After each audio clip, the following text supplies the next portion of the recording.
ಕೈಯೊಳಗ ಹಿಡಿ ಮಣ್ಣು ನಿನ್ನ ಬಾಯೊಳಗ. ಹಾಯ್ ಹಲೋ ನಮಸ್ಕಾರ. ವಿಶೇಷ ಕಾರ್ಯಕ್ರಮಕ್ಕೆ ಆತ್ಮೀಯವಾದಂತಹ ಸ್ವಾಗತ. ನಾನಿದ್ದೀನಿ ನಿಮ್ಮೊಟ್ಟಿಗೆ ಆದರ್ಶಿನಿ. ಆ್ಯಂಡ್ ನನ್ನೊಟ್ಟಿಗೆ ಇರೋರಿಗೆ ಸ್ಪೆಷಲ್ ಇಂಟ್ರೊಡಕ್ಷನ್ ಬೇಕಾಗಿಲ್ಲ, ಬಿಕಾಸ್ ಅವರೇ ಸ್ಪೆಷಲ್. ಬಟ್ ಅಂದರೂ ಕೂಡ ನನ್ನೊಂದು ಇಂಟ್ರೊಡಕ್ಷನ್ ಲೈನ್ ಬೇಕೇ ಬೇಕು ಅಂತ ಮಾಡ್ಕೊಬಂದಿದ್ದೀನಿ. ಎಸ್, ಇವ್ರು ಬಂದು 3G ಅಂದರೆ ಒಂದು ದೊಡ್ಡ ಮನೆಯ ಮೊಮ್ಮಗ. 5G ಯುಗದಲ್ಲಿ ಮಿಂಚೋಕ್ಕೆ ಆಲ್ ಸೆಟ್ ರೆಡಿ. ಇವರ ಕಣ್ಣಲ್ಲಿ ಕನ್ನಡಾಭಿಮಾನಿಗಳು ಅಪ್ಪು ಸರ್ ಅನ್ನ ಕಾಣ್ತಿದ್ದಾರೆ. ಇಟ್ಸ್ ನನ್ ಅದರ್ ದೆನ್ ಯುವ ರಾಜ್ಕುಮಾರ್ ಅವರಿದ್ದಾರೆ. ಆ್ಯಂಡ್ ಅವರ ಜೊತೆಗೆ ಇನ್ನೊಬ್ರು ಇದ್ದಾರೆ. ಇವರ ಪಕ್ಕದಲ್ಲಿ ಇರೋರ ಬಗ್ಗೆ ಇಂಟ್ರೊಡಕ್ಷನ್ ಬೇಕೇ ಬೇಕು. ಮೈಸೂರಿಂದ ಬೆಂಗಳೂರಿಗೆ ಸೈ ಅಂತ ಬಂದಿದ್ದಾರೆ. ಸೊ ಲೂಸಿಯಾ 2 ಅವ್ರು ಮಾಡಿರುವಂಥ ಇಲ್ಲಿ ತನಕ ಮಾಡಿರುವಂಥ ಎಲ್ಲ ಚಿತ್ರಗಳಲ್ಲಿ ಪೂರ್ಣ ಪಕ್ವತೆ ಉಳ್ಳಂತಹ ಪಾತ್ರಗಳಿಂದ ಎಲ್ಲರ ಹೃದಯವನ್ನ ಗೆದ್ದಿದ್ದಾರೆ. It is none other than Poorna Chandra Mysuru ಅವರಿದ್ದಾರೆ. ನಮಸ್ಕಾರ. ನಮಸ್ಕಾರ. ನಮಸ್ಕಾರ. ಸೂಪರ್ ಆಗಿದೆ. ಎಂತ ಇಂಟ್ರೊಡಕ್ಷನ್ ಕೊಟ್ರಪ್ಪ ನೀವು. ಖುಷಿ ಆಯ್ತಾ? ನೀವು ಖುಷಿ ಆಗಿದ್ರೆ ನಾನು full Dil Khush. So very strongest card ಅಂತ ಫಿಲಮ್ ನಲ್ಲಿ ಎಕ್ಕಾಗ ಏನಾದ್ರು ಬೇರೆ ಎಕ್ಸ್ಪ್ಲನೇಷನ್ ಇದೆಯಾ? ಸೇಮ್ ನೀವ್ ಹೆಂಗೆ ಹೇಳಿದ್ರಿ, ಎಕ್ಕ ಹೆಂಗೆ ಸ್ಟ್ರಾಂಗೆಸ್ಟ್ ಕಾರ್ಡ್ ನಾಡ್ತಲ್ಲಿ, ಅದೇ ತರ ಪ್ರತಿಯೊಬ್ರು ಲೈಫಲ್ಲಿ ಅವರೇ ಎಕ್ಕ. ಅದೇ ತರ ಈ ಕ್ಯಾರೆಕ್ಟರ್ ಮುತ್ತುಗೆ ಅವನೇ ಎಕ್ಕ. ಅಂದ್ರೆ ಇಡೀ ಕಥೆಯಲ್ಲಿ is the strongest card. In fact ನೀವು ಸಿನಿಮಾ ನೋಡಿದಾಗ್ಲೂ ಆ ಎಕ್ಕಾದು ಅಂದ್ರೆ ಆ ಏಸ್ದು ಇಂಪಾರ್ಟೆನ್ಸ್ ಬರುತ್ತಲ್ಲ ಒಂದು ಶೋ ವಿನ್ ಮಾಡೋಕ್ಕಾಗಲಿ, ಸೇಮ್ ವೇ ಮುತ್ತು ಕ್ಯಾರೆಕ್ಟರ್ದು ಅದೇ ಥರ. ಸೊ ಫಸ್ಟ್ ಪೋಸ್ಟರ್ ನೀವು ರಿಲೀಸ್ ಮಾಡಿದಾಗ ರಕ್ತ, ಕೈಯಲ್ಲಿ ಕೋಳ, ಅದೆಲ್ಲ ಏನು ಗುರು ಏನು ಮಾಡ್ತಾ ಇದ್ದಾರೆ, what is he up to ಅನ್ನೋ ಪ್ರಶ್ನೆ ಎಲ್ಲರಿಗೂ ಕಾಣಿಸ್ತು. ಸೊ ಆ ಪೋಸ್ಟರ್ ಬಗ್ಗೆಯಿಂದನೇ ಸ್ಟಾರ್ಟ್ ಮಾಡ್ತಾ, ಸೊ ಅಪ್ಪು ಸರ್ ಪೋಸ್ಟರ್ ಬಗ್ಗೆನೂ ಜಾಕಿ ಲುಕ್ ರೀಕ್ರಿಯೇಟ್ ಮಾಡಿರೋ ಪೋಸ್ಟರ್ ಬಗ್ಗೆ ಮಾತಾಡೋಣ. ಸೊ ಏನು ಹೇಳ್ತೀರಾ? ಆ ಬ್ಲಡ್ಡು, ಆ ಕೋಳ ಇಟ್ಕೊಂಡು ಆ ಸ್ಮೈಲ್, ಇಟ್ ಇಸ್ ಒಂದು ಫ್ಲಟ್ಟಿ ಸ್ಮೈಲ್. ಏನು ಸ್ಮೈಲ್ ಅದು ದ ಪೋಸ್ಟರ್? ಅಂದರೆ ಈ ಕ್ಯಾರೆಕ್ಟ್ರಲ್ಲಿ ಒಂದು ಇನ್ನೋಸೆನ್ಸ್ ಇದೆ. ನಾವು ಇಡೀ ಟೀಸರಲ್ಲಿ ಹೇಳಿದಾಗ್ಲೂ ಪ್ರತಿಯೊಬ್ಬ ಮನುಷ್ಯನಲ್ಲೂ ಮಗು ಮತ್ತು ಮೃಗ ಇರುತ್ತೆ ಅಂತ. ಸೊ ನೀವು ಆ ಪೋಸ್ಟಲ್ಲಿ ನೀವು ಹೇಳ್ದಂಗೆ ಅಫ್ಕೋರ್ಸ್ ತುಂಬ ಜನ ಅದು ಗಮನಿಸಿಲ್ಲ, ಬಟ್ ನೀವು ಗಮನಿಸಿದ್ದೀರಾ, ಸ್ಮೈಲ್ ಇದೆ ಅಲ್ಲ.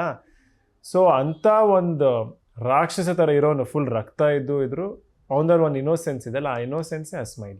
ಆ ಸ್ಮೈಲು. ಸೊ ಜಾಕಿ ಲುಕ್ನ ರಿಕ್ರಿಯೇಟ್ ಮಾಡಿದಾಗ ಹೇಗಿತ್ತು ಆ ಎಮೋಷನು, ಆ ಕನೆಕ್ಷನು? ಅಫ್ಕೋರ್ಸ್ ಅಂದರೆ ಜಾಕಿ ಸಿನಿಮಾಯಿಂದ ಸಾಕಷ್ಟು ಜನ ಇನ್ಸ್ಪೈರ್ ಆಗಿದ್ದಾರೆ. ಸುಮಾರು ಜನ ಫಿಲ್ಮ್ ಮೇಕರ್ಸ್ ಆಗಲಿ, ಆರ್ಟಿಸ್ಟ್ ಆಗಲಿ. ಅದೇ ಥರ ನಮಗೂ ಫಿಲಿಮಲ್ಲಿ ಒಂದು ಸಿಚುವೇಶನ್ ಇದೆ. ಅಂದರೆ ಆ ಥರ ಒಂದು ಗೆಟಪ್ ಹಾಕೋಕ್ಕೆ ಒಂದು ಕಾರಣ ಇದೆ. ಸೊ ಅವಾಗ ನಾವು ಲುಕ್ ಅಂದಾಗ ಜಾಕಿ ಲುಕ್ದು ಇನ್ಸ್ಪೈರ್ ಆಯಿತು. ಬಟ್ ಕತೆಗೂ ಜಾಕಿ ಕತೆಗೂ ಏನು ಸಂಬಂಧ ಇಲ್ಲ, ಅದು ಬರೋ ಸಿಚುವೇಶನ್ನೇ ಡಿಫ್ರೆಂಟ್. ನಮಗೆ ಸಂಬಂಧ ಇದೆ ಅನ್ನಿಸ್ತಾ ಇದೆಯಲ್ಲ. ಎಕ್ಕ ರಾಜ ರಾಣಿ ನನ್ನ ಕೈಯೊಳಗೆ, ಅದರಲ್ಲೂ ಎಕ್ಕ ಇದೆ. ಫಿಲ್ಮ್ ಟೈಟಲ್ಲೇ ಎಕ್ಕ, ಪೋಸ್ಟರ್ನಲ್ಲೂ ಜಾಕಿ ಲುಕ್ ರೀಕ್ರಿಯೇಟ್ ಆಗಿದೆ. ಸೊ ಈ ಕ್ವೆಶ್ಚನ್ಗೆ ನನಗೂ ಅದೇ ಆಶ್ಚರ್ಯಪ್ಪ, ಹೆಂಗ್ ಎಲ್ಲ ಒಂದ್ ಸಿನಿಮಾಗೆ ಕೂಡ್ ಬಂತು ಅಂತ. ಬಟ್ ಅಫ್ಕೋರ್ಸ್ ನೀವು ಖುಷಿ ಪಡ್ತೀರ ಅಂದ್ರೆ ನಮ್ಗೆ ಅದೇ ಸರ್. ಇನ್ನು ಕನೆಕ್ಷನ್ಸ್ ತುಂಬಾ ಇದೆ, ಅದ್ರ ಬಗ್ಗೆನೂ ಹೇಳಿ ಹೇಳಿ. ಹಾ, ಅದನ್ನ ಹೇಳ್ತೀನಿ. ಬಟ್ ಅದಕ್ಕೆ ಮುಂಚೆ ಡ್ಯಾಡಿ ಬಗ್ಗೆ ಮಾತಾಡೋಣ. Hi daddy.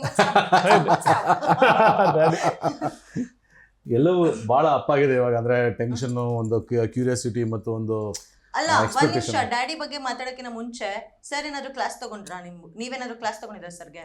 ಯಾವ ತರ ಅಂದ್ರೆ ನೀವು ಕ್ಯಾಬ್ ಡ್ರೈವರ್ ಆಗಿದ್ರಲ್ವಾ ನಿಮ್ದು ಹಳೆ ಮೂವಿ? ಕರೆಕ್ಟ್. ನಾನು ಆ ಫಿಲ್ಮ್ ಅಲ್ಲಿ ಕ್ಯಾಬ್ ಡ್ರೈವರ್, ಮರ್ಯಾದೆ ಪ್ರಶ್ನೆ ಸಿನಿಮಾ ಕ್ಯಾಬ್ ಡ್ರೈವರ್. ಸೊ ಏನಾದ್ರು ಹೇಳಿದ್ರಾ? ಇಲ್ಲ ಇಲ್ಲ ಇಲ್ಲ, ಅವ್ರು ಸಖತ್ ಓಡಿಸ್ತಾರೆ. ಟಿಪ್ಸ್ ಅಟ್ ಲೀಸ್ಟ್ ಟಿಪ್ಸ್ ಕೊಟ್ಟಿಲ್ಲ, ಏನಿಲ್ಲ. ನಂದಲ್ಲಿ ಒಂದೇ OTP ವರ್ಕ್ ಆಯ್ತು, ಇದ್ರಲ್ಲಿ ಅವ್ರದ್ದು 2 OTP ವರ್ಕ್ ಆಗಿದೆ. ಅಲ್ವಾ, ಲಕ್ಕಿ. ಎಲ್ಲದ್ರಲ್ಲೂ ಯು ಆರ್ ಲಕ್ಕಿ. ಹೌದು. ಸೊ ಕಮಿಂಗ್ ಡೌನ್ ಟು ನಿಮ್ಮ ಪಾತ್ರದ ಬಗ್ಗೆ ಮಾತಾಡೋದಾದ್ರೆ, ಡ್ಯಾಡಿ ಅನ್ನುವಂಥ ಪಾತ್ರ ಅಂಡ್ ಹಾಡನ್ನ ನೋಡಿದ್ರು ಕೂಡ ಸ್ವಲ್ಪ ಕಾಮಿಡಿ ಪ್ಲಸ್ ರೌಡಿ. ಸೊ ಹೇಗೆ ಆ ಮೂಡ್ ಹೇಗೆ ಸೆಟ್ ಮಾಡ್ಕೊಂಡ್ರಿ ಪಾತ್ರಕ್ಕಾಗಿ? ಇದ್ರ ಒಂದು ವೈಬ್ರೆನ್ಸಿ ಇತ್ತು ಅಂತ ನನಗೆ ಗೊತ್ತಾಗ್ತಿತ್ತು. ಅಂದ್ರೆ ಮತ್ತೆ ರೋಹಿತ್ ಹೇಳಿದ್ರು, ಇದು ಸಖತ್ ವೈಬ್ರೆಂಟ್ ಆಗಿರೋ ಕ್ಯಾರೆಕ್ಟರ್, ಪೂರ್ಣ ಎನರ್ಜಿ ಬೇರೆ ಲೆವೆಲ್ ಇರಬೇಕು ಅಂತ. ಸೊ ಫಸ್ಟ್ ಡೇ ಬಂದಾಗ ನಾವು ಒಂಚೂರು ಹಿಂಜರಿತಾ ಇರ್ತೀವಿ, ಕೆಲವೊಂದು ತೀರಾ ಬ್ರಾಡಾಗಿ ಮಾಡೋದಕ್ಕೆ ಅಥವಾ ಓವರ್ ದ ಟಾಪ್ ಹೋಗೋದಕ್ಕೆ ಸ್ವಲ್ಪ ಎದುರ್ಕೊಂತಿರ್ತೀವಿ. ಬಟ್ ರೋಹಿತ್ ಫಸ್ಟ್ ಡೇ ಬಂದಲ್ಲೇ ಟ್ಯೂನ್ ಸೆಟ್ ಮಾಡಿಬಿಟ್ರು. ಈ ಕ್ಯಾರೆಕ್ಟರ್ ಹಿಂಗೆ ಇರುತ್ತೆ, ಇದು ಮಾಡುತ್ತೆ ಅಂತ. ಪಾಪ ಅವ್ರೊಬ್ರು ವಯಸ್ಸಾದವ್ರು ಬಂದಿರೋ ಅವ್ರು ಹಿಡ್ಕೊಂಡೆಲ್ಲ ಹಿಂಗೆಲ್ಲ ಮಾಡಿ ಕೆನ್ನೆಲ್ಲ ಗಿಣ್ಣು ಮಾಡಿ ಮುತ್ಕೊಟ್ಟು ಹೋಯ್ತಾ ಇರೋ ಅಂತಂದ್ರು. ಸೊ ಹಾಗೆ ಡೈರೆಕ್ಟರ್ಗೆ ಒಂದು ಕ್ಲಾರಿಟಿ ಇರುತ್ತಲ್ಲ, ವಿಷನ್ ಇರುತ್ತಲ್ಲ, ಅವ್ರ ಕನ್ವಿಕ್ಷನ್ಗೆ ನಮ್ಮನ್ನು ನಾವು ಕೊಟ್ಕೊಂಡಾಗ that will come out really well. So ಆಮೇಲೆ ಇವ್ರ ಪಾತ್ರ ಜೊತೆಗೆ ಇವ್ರ ಪಾತ್ರಕ್ಕೆ ಅಂದರೆ ಇವ್ರ ಪಾತ್ರ ತುಂಬ ಸಟಲ್ಲಾಗಿ ಒಂದು ರೇಂಜಲ್ಲಿ ಹೋಗ್ತಾ ಇರುತ್ತೆ. ಅದ್ರ ಮೇಲೆ ಓವರ್ ದ ಟಾಪ್ ಒಂದು ಹೋಗ್ತಾ ಇರಬೇಕಲ್ಲ ಏನಾದ್ರು ಒಂದು. ಸೊ ಅದು ನನ್ನ ಪಾತ್ರದ ಕೆಲಸ ಮಾಡ್ತಾ ಹೋಗುತ್ತೆ. ಓಕೆ. ಸೊ ಹೇಗಿತ್ತು ಯುವ ಅವ್ರ ಜೊತೆ ವರ್ಕ್ ಮಾಡೋದು? ಹೇಗಿತ್ತು ಯುವ ರಾಜ್ಕುಮಾರ್ ಅವ್ರ ಜೊತೆ ವರ್ಕ್ ಮಾಡೋದು? ಹೇಗಿತ್ತು? ಬಹಳ ಚೆನ್ನಾಗಿತ್ತು. ಡಿಫರೆನ್ಸ್ ಇದೆಯಾ ಎರಡರಲ್ಲಿ? ಹೇ ಹಾಯ್ ಹಾಯ್ ಆ ಥರದ್ದೆಲ್ಲ ಇತ್ತಾ? ಹಾ, ನಿಮ್ಗೆ ಅದು Because ಆ ಗೊತ್ತಾಗುತ್ತೆ ಆಸ್ ಅ ರಾಜ್ಕುಮಾರ್ ಪರ್ಸನ್. ಅನ್ನೋದು ತುಂಬಾ ಇಂಪ್ಯಾಕ್ಟ್ ಆಗುತ್ತೆ ಆ ಹೌದು. ಹೆಸರಿಗೆ. ಅಂದ್ರೆ ಏನಂದ್ರೆ ಒಂದು ತಲಾಂತರದಿಂದ ಬಂದಿರೋ ಒಂದು ಗದ್ದುಗೆನ ನಡೆಸ್ಕೊಂಡು ಹೋಗ್ಬೇಕು ಅಂದ್ರೆ ಅದು ಮನೆತನದ್ದು ಒಂದು ಗೌರವ ಎಲ್ಲ ಬಂದಿರುತ್ತಲ್ಲ, ಮತ್ತೆ ಕಲ್ಚರಲಿ ಎಂಬೆಡೆಡ್ ಆಗಿರುತ್ತೆ. ಸೊ ಅದಷ್ಟು ನಿಮಗೆ ಕಾಣ್ತಾ ಹೋಗುತ್ತೆ, ಅವ್ರು ಮಾತಾಡೋ ರೀತಿ ಅಥವಾ ನಡೆಸ್ಕೊಳ್ಳೋ ರೀತಿ, ಆಮೇಲೆ ತುಂಬಾ ಪ್ರೀತಿಯಿಂದ ಬರಮಾಡ್ಕೊಳ್ಳೋದು. ಆಮೇಲೆ ನೀವು ಸಾಂಗ್ ನೋಡ್ತೀರ ತುಂಬಾ ಬ್ರ್ಯಾಂಡ್ ಸರ್, ಅದಕ್ಕೆಲ್ಲ ಡೌನ್ ಟು ಅರ್ತ್ ಪ್ರೀತಿಗೆಲ್ಲ ಬ್ರ್ಯಾಂಡ್. ಹೌದು, ನಾನು ಅದನ್ನೇ ಎಕ್ಸ್ಪ್ಲೈನ್ ಮಾಡ್ತಾ ಇದ್ದೀನಿ, ನಾನು ಬೇರೆ ಹೇಳ್ತಾ ಇದ್ದ. ನಾನು ಅದಕ್ಕೊಂಚ ಒತ್ತು ಕೊಟ್ಟೆ, ಸರಿ, okay. ಮಾಡಿದೆ ಅಷ್ಟೇ. ಸರಿ, ಆಯ್ತು. ಹಿಂಗೆ ಅಂದ್ರೆ ನೀವು ಹೇಳ್ದಂಗೆನೆ ಆ ಬ್ರ್ಯಾಂಡ್ ಒಂದು ವ್ಯಾಲ್ಯೂ ಇದೆಯಲ್ಲ, ಸೊ ಅದ್ರ ಜೊತೆ ಒಂದಷ್ಟು ಗುಣಗಳು ಬಂದಿರುತ್ತಲ್ಲ, ಸೊ ಅದು ಅವರಲ್ಲಿ ಕಾಣುತ್ತೆ. ಆಮೇಲೆ is very nice, very sweet. So ಆದ್ಮೇಲೆ ವರ್ಕ್ ಮಾಡೋದು ತುಂಬ ಈಸಿ ಹಂಗಿದ್ದಾಗ. ಸೊ ಆಮೇಲೆ ಖುಷಿ ಕೂಡ. ನಾನು ಶಿವಣ್ಣ ಅವ್ರ ಜೊತೆ ವರ್ಕ್ ಮಾಡಿದ್ದೆ ಟಗರಲ್ಲಿ, ಸೊ ಇವಾಗ ಇವ್ರ ಜೊತೆ ವರ್ಕ್ ಮಾಡ್ತಾ ಇದ್ದೀನಿ. So it's a nice feeling. Okay, so ಹೇಗಿತ್ತು? ಸಖತ್ ಮಜಾ. ಈ ಅಪ್ಪ ಅಂದ್ರೆ ಮಜಾ, ಫಸ್ಟ್ ಆಫ್ ಆಲ್ ಇವರಂದ್ರೆ ಮಜಾ. ಅಂಡ್ ನಮ್ ಈ ಫಿಲಿಮ್ ಅಲ್ಲಿ ನಮ್ ಕಾಂಬಿನೇಷನ್ ಮಾತ್ರ ಆಡಿಯನ್ಸಿಗೆ ಸಖತ್ ಮಜಾ ಕೊಡುತ್ತೆ. ಇವ್ರು ಹೇಳ್ದಂಗೆ ಸಿಕ್ಕಾಬಟ್ಟೆ ವೈಬ್ರೆಂಟ್ ಕ್ಯಾರೆಕ್ಟರ್ ಇವ್ರದ್ದು. ಅಂದ್ರೆ ಮಾತಾಡ್ತಿರ್ತಾರೆ, ಏನ್ ಮಾಡ್ತಾರೆ, ಒಂದ್ ಶಾರ್ಟ್ ಅಲ್ಲೂ ನೀವು ಸುಮ್ಮನೆ ನಿಂತ್ಕೊಂಡು ನೀವು ನೋಡೋದೇ ಇಲ್ಲ, ಏನೋ ಒಂದು ಮಾಡ್ತಾನೆ ಇರ್ತಾರೆ. ಸೊ ಅದೇ ತರ ನನ್ನ ಕ್ಯಾರೆಕ್ಟ್ರು ನೀವು ಹೇಳ್ದಂಗೆ ಇನ್ನೋಸೆಂಟ್ ಅಲ್ವಾ.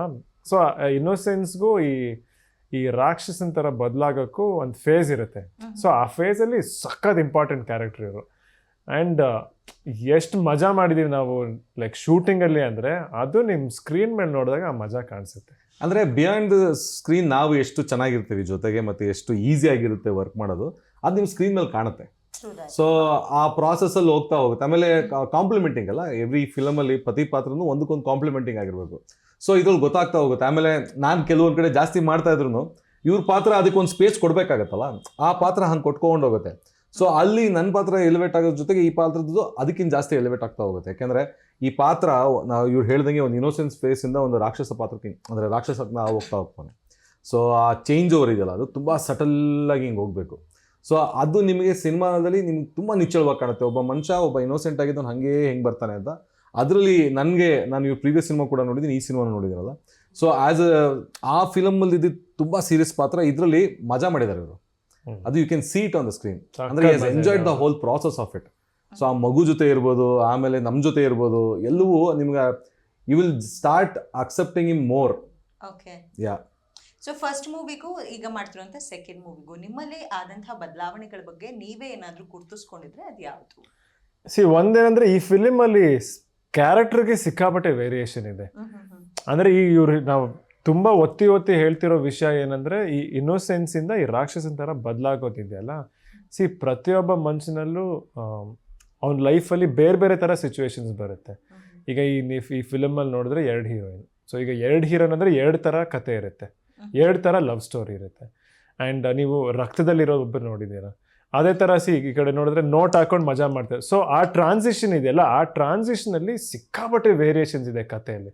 ಸೊ ನನಗೆ ಇದನ್ನೆಲ್ಲ ಮಾಡ್ತಾ ನನ್ಗೆ ಸಖತ್ ಹೊಸ ಅನುಭವ ಇದು. ಆ್ಯಂಡ್ ಪ್ರತಿಯೊಂದರಲ್ಲೂ ನಾನು ಕಲ್ತ್ಕೊಳ್ತಾ ಹೋದೆ. ಆ್ಯಂಡ್ ಸೊ ನೀವು ಅದನ್ನ ನೋಡ್ಬೋದು ಫಿಲಿಮಲ್ಲಿ, ಆ ವೇರಿಯೇಷನ್ಸ್ ಇದೆಯಲ್ಲ, ಆ ವೇರಿಯೇಷನ್ಸ್ ನನಗೆ ತುಂಬ ಕಲಿಸ್ತು. ಅಲ್ಲ ಸರ್, ಎಷ್ಟು ನಿಮ್ಮ ಲಕ್ಕಿ ನಂಬರು 5 and 3 ಗೊತ್ತಿಲ್ಲ ನನಗೆ ಆ ಥರ. ಆ್ಯಕ್ಚುಲಿ ಲಕ್ಕಿ ನಂಬರ್ ಅಂತ ಏನು ಗೊತ್ತಿಲ್ಲ ನನಗೇನು ಅನ್ನಿಸ್ತದೆ. ಬಿಕಾಸ್ ನೋಡಿ, ಇದರಲ್ಲಿ 5 ಪ್ರೊಡ್ಯೂಸರು 3 ಪ್ರೊಡಕ್ಷನ್ ಕಂಪನಿ.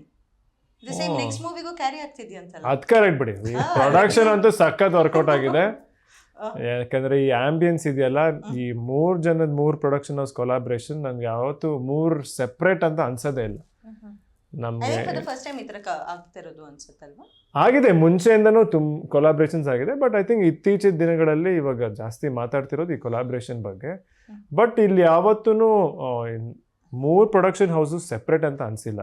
ಅಫ್ಕೋರ್ಸ್ ಅವ್ರ ಇಂಡಿವಿಜುವಲ್ ಸ್ಟ್ರೆಂತ್ಗಳಿದೆ ಸಿನಿಮಾದಲ್ಲಿ, ಬಟ್ ಅವ್ರ ಮಧ್ಯ ಬಾಂಡಿಂಗು, ಅಂಡರ್ಸ್ಟ್ಯಾಂಡಿಂಗು ಎಷ್ಟು ಚೆನ್ನಾಗಿದೆ ಅಂದರೆ ಆ ಡಿಫ್ರೆನ್ಸಸ್ ಯಾವತ್ತೂ ಅನಿಸ್ಲಿಲ್ಲ. ಸರ್, 3 ಪ್ರೊಡಕ್ಷನ್ ಹೌಸ್ ಅಂದ ತಕ್ಷಣ ಬಜೆಟ್ ಆಫ್ ದ ಮೂವಿ ಹಿಂಗಿರ್ಬೇಕೇನೋ, ಅದಕ್ಕೆ 3 ಜನ ಬಂದಿದ್ದಾರೆ ಅನ್ಸೋದು ಕಾಮನ್, ಹೌದಾ? ಇವಾಗ ಬಜೆಟ್ ಅನ್ನೋದಕ್ಕಿಂತ ಬಜೆಟ್ ನ್ಯಾಚುರಲಿ ನಮಗೆ ಸ್ಕ್ರಿಪ್ಟಿಗೆ ಎಷ್ಟು ಬೇಕೋ ಅದು ತಕ್ಕಂಗೆ ಇರುತ್ತೆ. ಬಟ್ ಈ 3 ಪ್ರೊಡಕ್ಷನ್ ಹೌಸಿಂದ 3 ವೆರೈಟಿ ಆಫ್ ಥಾಟ್ ಸಿಗುತ್ತೆ ನಮಗೆ. ಈಗ ಜಯಣ್ಣ ಬೋಗಣ್ಣ ಅಂದರೆ ಅವರು ಎಷ್ಟು ವರ್ಷದಿಂದ ಡಿಸ್ಟ್ರಿಬ್ಯೂಷನ್ ಮಾಡ್ಕೊಂಬಂದವರು, ಎಷ್ಟು ಸಿನಿಮಾ ಮಾಡೋರೆ. ಕಾರ್ತಿಕ್ ಆ್ಯಂಡ್ ಯೋಗಿಯವರು ಲಾಸ್ಟ್ ಐ ಥಿಂಕ್ 7-8 ಇಯರ್ಸಿಂದ ಡಿಸ್ಟ್ರಿಬ್ಯೂಷನ್. ಆ್ಯಂಡ್ ಅವ್ರು ಮಾಡೋಂಥ ಸಿನಿಮಾಗಳು ನೋಡಿದ್ರೆ and of course Ashwini aunty PRK productions ಅಂದರೆ ನಮ್ಮದು ವಜ್ರೇಶ್ವರಿ ಕಂಬೈನ್ಸಿಂದ ಎಷ್ಟು ಸಿನಿಮಾ ಬಂತು, ಯಾವ ಥರ ವ್ಯಾಲ್ಯೂ ಸಿಸ್ಟಮ್ ಇತ್ತು, ಪ್ಲಸ್ ಆಂಟಿ ಪ್ರೊಡಕ್ಷನ್ ಶುರು ಮಾಡಿದಾಗ PRK ಪ್ರೊಡಕ್ಷನ್ಸಿಂದ ಹೆಂಗೆ ಹೊಸಬ್ರಿಗೆ ಅವಕಾಶ ಕೊಡೋಕ್ಕೆ ಶುರು ಮಾಡಿದ್ರು. ಸೊ ಇವೆಲ್ಲದನ್ನು ಒಟ್ಟಿಗೆ ಕೂಡಿದಾಗ ಏನಾಗುತ್ತೆ, ಅದೇ ಈ ಕೊಲಾಬ್ರೇಷನು. ಸೊ ಅಲ್ಲಿ ಎಕ್ಸ್ಪೀರಿಯನ್ಸು ಇದೆ, ಹೊಸತನ ಇದೆ, ಪ್ಲಸ್ ನ್ಯೂ ಕಮರ್ಸ್ಗೆ ಅವಕಾಶ ಎಲ್ಲದೂ ಸೇರ್ಕೊಂಡಿದೆಯಲ್ಲ. ಸೊ ಈ ಕೊಲಾಬ್ರೇಷನ್ದು ಪಾಸಿಟಿವ್ಸ್ ಏನಂದರೆ ಇದೆ. ಅಪ್ಪು ಸರ್ ಮಾಡಿದ್ದು ಫಸ್ಟ್ ಅಂಡ್ ಸೆಕೆಂಡ್ ಮೂವಿ 2 ಟೈಟಲ್ಗಳು 2 ಅಕ್ಷರದ್ದು, ತಮ್ದು ಅದೇ ಆಯ್ತು. ಸೂಪರ್. ಕರೆಕ್ಟ್. ಅದಾಯ್ತಾ ಸರ್? ಆದ್ಮೇಲೆ ಅಪ್ಪು ಸರ್ ಫಸ್ಟ್ ಮೂವಿನಲ್ಲಿ sir love boy plus angry young man, ತಾವು ಅದೇ ತರ. ಸೆಕೆಂಡ್ ಮೂವಿಯಲ್ಲಿ ರಮ್ಯಾ ಅವ್ರಿಗೆ ಡ್ರೈವಿಂಗ್ ಕಲ್ಸ್ಕೊಡ್ತಾರೆ, ಅದರಲ್ಲೂ ಡ್ರೈವಿಂಗ್ ಕ್ಲಾಸಲ್ಲಿ ಡ್ರೈವರ್ ಆಗಿರ್ತಾರೆ. ತಾವು ಕೂಡ ಮೂವಿನಲ್ಲಿ ಕ್ಯಾಬ್ ಡ್ರೈವರು. ಏನ್ ಸರ್ ಇದು ವಾಂಟೆಡ್ಲಿ ಆಗ್ತಾ ಇದೆಯಲ್ಲ, ಕೋ ಇನ್ಸಿಡೆನ್ಸ್? ಗೊತ್ತಿಲ್ಲಪ್ಪ, ನಾನು ನಿಜವಾಗ್ಲೂ ಇಷ್ಟೆಲ್ಲ ಯೋಚನೆ ಮಾಡಿಲ್ಲ. ಬಟ್ ಇಷ್ಟು ಸಿಮಿಲಾರಿಟೀಸ್ ಕೇಳಿಸ್ಕೊಂತ ನನಗೂ ಆಶ್ಚರ್ಯ ಆಗುತ್ತೆ ಆ್ಯಂಡ್ ಸೇಮ್ ಖುಷಿನೂ ಆಗುತ್ತೆ ಡೆಫಿನೆಟ್ಲಿ. ಸೊ ಅಭಿಮಾನಿಗಳು ನಿಮ್ಮಲ್ಲಿ ಅಪ್ಪುವನ್ನ ಕಾಣ್ತಿರೋದಕ್ಕೂ ಈ ತರ ಆಗ್ತಿರೋದಕ್ಕೂ ಎಲ್ಲೋದರ ಸಮ್ ಕನೆಕ್ಷನ್ ಅಂತ ಅನ್ನಿಸ್ತದೆ. ಅದೇ ನಾನು ನಿಜವಾಗ್ಲೂ ಇದೆಲ್ಲ ಅಷ್ಟೊಂದು ಯೋಚನೆ ಮಾಡಲ್ಲ. ಬಟ್ ಅಫ್ಕೋರ್ಸ್ ಕೆಲವು ಕಡೆ ಈಗ ಆ್ಯಕ್ಷನ್ ಮಾಡಿದಾಗೆಲ್ಲ ಸ್ವಲ್ಪ ಜನ ಹೇಳ್ತಾರೆ ಅವ್ರ ಥರ ಕಾಣಿಸ್ತೀರಾ, ಹೋಲ್ಕೋತೀರಾ ಅಂತ. ಅಫ್ಕೋರ್ಸ್ ಕೇಳಿಸಿದ್ರೆ ತುಂಬ ಸಂತೋಷ. ಅಂದರೆ ಅವ್ರು ನೆನಪಾಗ್ತಿದ್ದಾರೆ ಅಂದರೆ ಅದಕ್ಕಿಂತ ದೊಡ್ಡ ಕಾಂಪ್ಲಿಮೆಂಟ್ ಬೇಕಾ? ಡ್ಯಾನ್ಸ್ನಲ್ಲೂ ಕೂಡ ಸ್ವಲ್ಪ ಕಂಪ್ಯಾರಿಸನ್ ಮಾಡ್ತಾರೆ, ಸರ್ ಡ್ಯಾನ್ಸ್ ಸಖತ್ತಾಗಿ ಮಾಡ್ತಾರೆ ಯುವ ಅವರು ಅಂತ. ಸಿಂಗಲ್ ಟೇಕ್ ಇವಾಗ ಅವರೊಂದು ಎಕ್ಸಾಂಪಲ್ ಸೆಟ್ ಮಾಡಿ ಹೋಗಿದ್ದಾರೆ. ಅಂದರೆ ಇವಾಗ ನಾವು ಏನೇ ಮಾಡಿದ್ರು, ಅವ್ರದ್ದು ನೆರಳು ಯಾವ ಥರ ಅಂದರೆ ನಾವು ಏನೇ ಮಾಡಿದ್ರು ಅಫ್ಕೋರ್ಸ್ ಅವ್ರು ನೆನಪು ಆಗೇ ಆಗ್ತಾರೆ ಡೆಫಿನೆಟ್ಲಿ. ಅಂದರೆ ಎಷ್ಟು ಇನ್ಸ್ಪೈರ್ ಮಾಡಿದ್ದಾರೆ ನನ್ನನ್ನು, ಆಮೇಲೆ ಎಷ್ಟು ಜನ ಆರ್ಟಿಸ್ಟ್ನ. ಆ್ಯಂಡ್ ನಾನು ಹೇಳಿದ್ನಲ್ಲ, ಅವ್ರು ನೆನಪಾಗ್ತಿದ್ದಾರೆ ಅಂದರೆ ಇದನ್ನ ನೋಡಿ ಏನೋ ಅವ್ರನ್ನ ನೆನಪು ಮಾಡ್ಕೊತಿದ್ದಾರೆ ಅನ್ನೋದೇನೆ ಅದಕ್ಕಿಂತ ದೊಡ್ಡ ಕಾಂಪ್ಲಿಮೆಂಟೇ ಇಲ್ಲ. ಸೊ ಹಾಗೆ ಇನ್ನೊಂದು ಪ್ರಶ್ನೆ, ಅವರ ಹಾದಿಯಲ್ಲಿ ಸಾಗಬೇಕು ಅನ್ನೋದು ಯುವ ಅವರ ಹಾದಿಯಾಗಿದೆ ಅಂತ, ಹೌದಾ? ಒಳ್ಳೆತನ ಅಂದರೆ ಖಂಡಿತ ಎಸ್. ಬಟ್ ಅಫ್ಕೋರ್ಸ್ ಈಗ ಏನೇ ಆದರೂ ನಾನು ಅವ್ರ ಥರ ಪ್ರತಿಯೊಂದು ವಿಷಯದಲ್ಲಿ ಇರೋಕ್ಕೆ ಸಾಧ್ಯನೇ ಇಲ್ಲ. ಯಾಕಂದರೆ ಅವ್ರಿಗೇನು ಒಂದೇ, ಅವ್ರ ಥರ ಇನ್ಯಾರೂ ಇರೋಕ್ಕೆ ಸಾಧ್ಯನೇ ಇಲ್ಲ. ಬಟ್ ಅಫ್ಕೋರ್ಸ್ ಅವರಲ್ಲಿ ನೋಡಿ ಕಲಿಯೋ ಕೆಲವು ವಿಷಯಗಳನ್ನ ಆದಷ್ಟು ನಾವು ಟ್ರೈ ಮಾಡ್ತೀವಿ. ಓಕೆ ಸರ್, ಏನು ಫಾರಿನ್ಗೆ ಹೋಗಿದ್ರಂತೆ ಸಿನಿಮಾ ಚಿತ್ರೀಕರಣಕ್ಕೆ, ಹೌದಾ? ಫಾರಿನ್ಗೆ ಇಲ್ಲ, ಸಿಂಗಾಪುರನ ಇಲ್ಲ, ಕರ್ನಾಟಕದಲ್ಲೇ ನಮ್ಮ ಬೆಂಗಳೂರಲ್ಲಿ ಸಿಂಗಾಪುರ ತೋರಿಸಿದ್ದೀರಾ? ಐ ಮೀನ್ ಏರಿಯಾ ಹೆಸರು Singapura, that's what I mean. Siddapura Lalbagh Siddapura. ನಾನ್ ಸಡನ್ ಆಗಿ ಕನ್ಫ್ಯೂಸ್ ಆಗುತ್ತೆ, ಏನ್ ನಮ್ ಬಿಟ್ಟು ಏನಾದ್ರು ಶೂಟಿಂಗ್ ಮಾಡ್ಬಿಟ್ಟಾರ ಫಾರಿನ್ ಅಂತ. ಬಟ್ ಸಿದ್ದಾಪುರ ಸಖತ್ ಇಂಟ್ರೆಸ್ಟಿಂಗ್ ಏರಿಯಾ. ಆ್ಯಂಡ್ ಅಲ್ಲಿ ನಾನು ನೋಡಿದಂಥ ಜನ, ಅಲ್ಲಿ ನನಗೆ ಹೊಸ ಅಂದರೆ ಪ್ರಪಂಚ ಅದು ನೋಡಿದ್ದು. ಆ್ಯಂಡ್ ಎಷ್ಟು ಚೆನ್ನಾಗಿ ಅಂದರೆ ಚಿಕ್ಕ ಚಿಕ್ಕ ಮನೆಗಳು ಎಲ್ಲ ಹತ್ತತ್ರ, ಆಲ್ಮೋಸ್ಟ್ ಇಡೀ ಏರಿಯಾಲಿ ಇರೋರು ಪ್ರತಿಯೊಬ್ರಿಗೂ ಗೊತ್ತು. ಆ್ಯಂಡ್ ಏನೇ ಫಂಕ್ಷನ್ನು, ಏನೇ ಸೆಲೆಬ್ರೇಷನ್ ಇದ್ರೂ, ಹಬ್ಬ ಇದ್ರೂ ಎಲ್ಲ ಒಟ್ಟಿಗೆ ಆಚರಿಸ್ತಾರೆ. ಅದು ಹೆಂಗಿದೆ ಅಂದರೆ ಇಲ್ಲಿ ದೇವಸ್ಥಾನ ಮಸೀದಿ 2 ಪಕ್ಕನೇ ಇದೆ. ಸೊ ನೀವು ನೋಡ್ತೀರ ಯಾವುದೇ ಹಬ್ಬ ಇದ್ರೂ ಎಲ್ಲ ಒಟ್ಟಿಗೆ ಸೇರಿಸಿ ಆಚರಿಸ್ಕೋತವ್ರೆ. ಆ್ಯಂಡ್ ಚರ್ಚ್ ಕೂಡ ಇದೆ. ಸೊ 3 ಒಟ್ಟಿಗೆ ಇದೆ. ಸೊ ನಮಗೆ ಅವ್ರು ಅಲ್ಲಿ ಅಕ್ಕಪಕ್ಕ ಮನೆಗಳಿದೆಯಲ್ಲ, ಸೊ ನಾವು ಅಲ್ಲಿ ಶೂಟಿಂಗ್ ಮಾಡ್ತಿದ್ದಾಗ ನಾನು ನಿಜವಾಗ್ಲೂ ಅವ್ರಿಗೆಲ್ಲ ಥ್ಯಾಂಕ್ಸ್ ಹೇಳಬೇಕು. ಯಾಕಂದರೆ ನಮಗೆ ಕಾಸ್ಟ್ಯೂಮ್ ಚೇಂಜ್ ಮಾಡೋಕ್ಕೆ ನಮ್ಮದು ಕ್ಯಾರವೆನ್ ಎಲ್ಲ ಸಖತ್ ದೂರ ಇರ್ತಿತ್ತು, ಅಲ್ಲಿ ಗಾಡಿ ಬರ್ತಿಲ್ಲ.